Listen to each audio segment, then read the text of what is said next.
And he was right. At that point, I didn't care because I didn't care about anything. I didn't care about myself. I didn't care about him. I didn't care about anything. I didn't feel anything.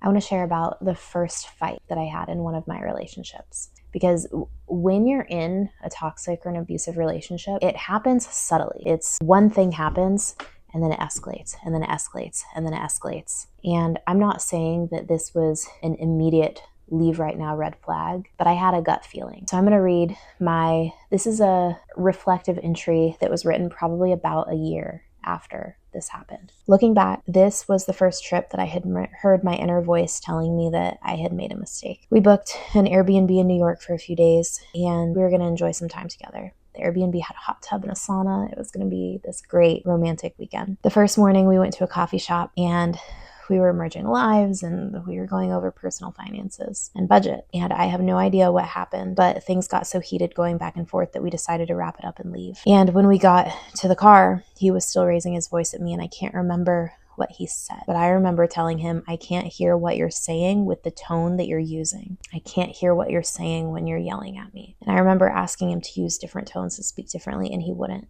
And he said that he didn't have a tone. And that was when it all started. The next few days, we would work a little, things would go decently, and then somehow we'd butt heads and get into a fight. And I remember fighting in the sauna after a connection conversation with a connection card that we were using. I don't remember what it was, but things took a quick turn when something I said didn't land the right way. I remember things blowing up and he got out and he left. I can't remember how we mulled things over. Looking back at that conversation, I can recognize that at this point in my life, I will own that I'm not the best communicator. My brain is 10 steps ahead of where my mouth is. And I don't always get the point across. I mix my words. Things don't always land. At the same time, I'm not responsible for someone's reactions. If I say something that doesn't make sense, yeah, call me on it. Bring it up. Let's have a conversation. But I honestly can't remember how that escalated. And I don't understand why something like that would. And I think that's the thing, that when you're in a situation like that, you constantly wonder why. You wonder why things happen the way that they happen. And that's the thing that you get hung up on, because if you know the why, you can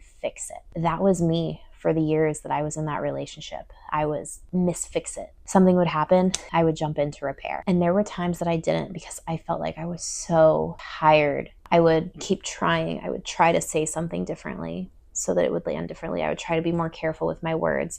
I would try to explain my thoughts a little bit more to make sure that I articulated them well. But then I was over explaining, and I should have said it more concisely, or I didn't need to give all that detail. And then when I brought up things about my emotions or how my feelings got hurt with something, it always led to a fight. And it became about how I was attacking that person. Even if I had gone up and I just said, hey, this made me feel this way, it was a fight. And then I'm too sensitive and I shouldn't have brought it up, and some things you just don't need to talk about and you should sit with that, and that's an internal conversation. That's not a conversation to have with me. After a certain amount of time, I just stopped. I stopped trying to have those wholesome connecting conversations, and I think that's when I started detaching and dissociating. And at a certain point, I remember we would get in fights and he'd be like, you don't even fucking care. And he was right. At that point, I didn't care because I didn't care about anything. I didn't care about myself. I didn't care about him. I didn't care about anything. I didn't feel anything. I was numb, completely dissociated, detached from anything.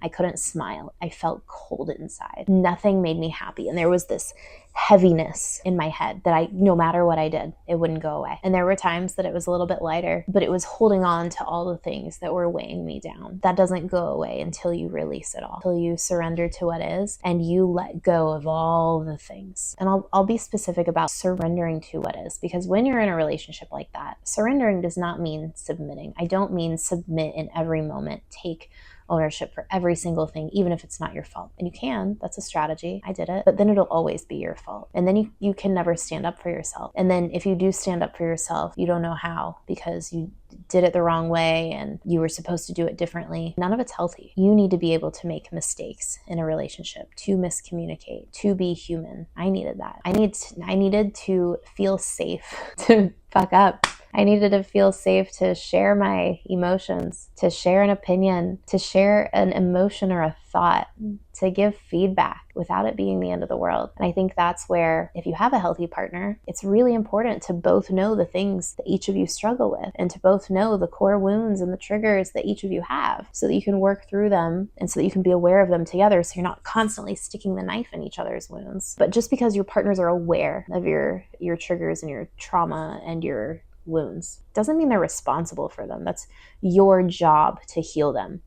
It's my job to make sure that I don't fly off the lid when somebody hurts me.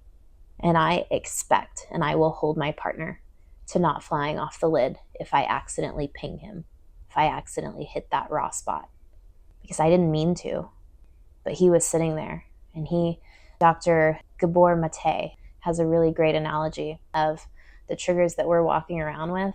We're walking around with the loaded ammunition. And if somebody accidentally bumps into us and we explode, it's not because they bumped into us, it's because we were holding the ammunition. My partner needs to hold me accountable to not exploding, and I need to hold my partner accountable to not exploding. We're each responsible for our individual reactions, and we can never blame our reaction on another person. I don't care what the context is. I don't care what the situation is. It is my responsibility. My thoughts and my behaviors are the two things that I can control. I can control nothing else in the world.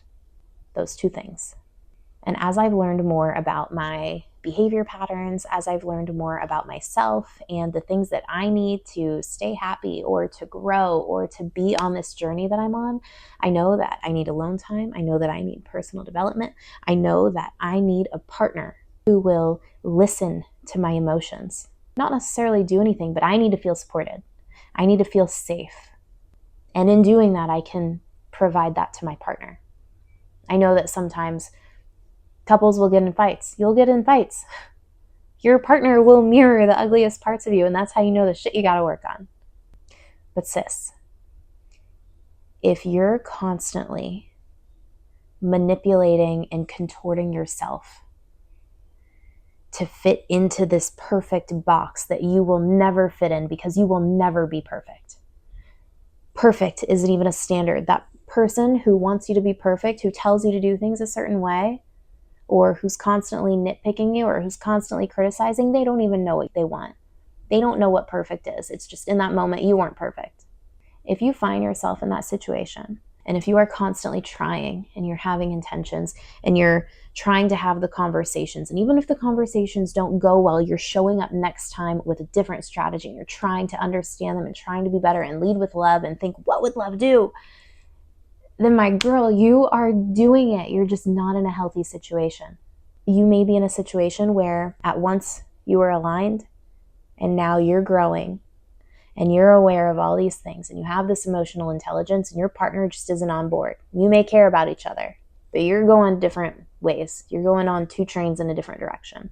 And the more you ascend and expand, the more that you work on yourself. If this person isn't coming with you, you're going to create more and more space, and that's going to cause more and more strife.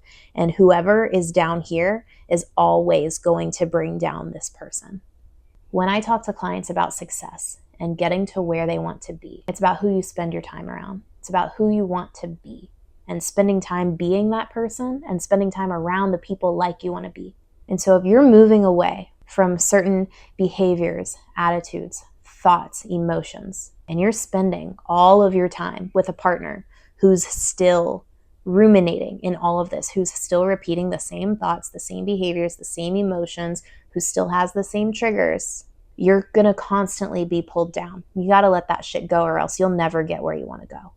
And that's part of why I named this the Wild Way Home. Because you're going to take offshoots and turns and you're going to go in circles and you're going to get lost and you're going to go backwards and come forwards, and it's not a straight line. It's not about anywhere except for coming home to yourself. Because it doesn't matter where you go or what choices you make. It's about the inside. It's about making the journey. It's about making everything about looking internally and seeing, why am I doing what I'm doing? Why am I doing what I'm saying? What's my intention? What are my patterns? How can I be better? How can I grow? How can I lead with love? And that's the wild way home.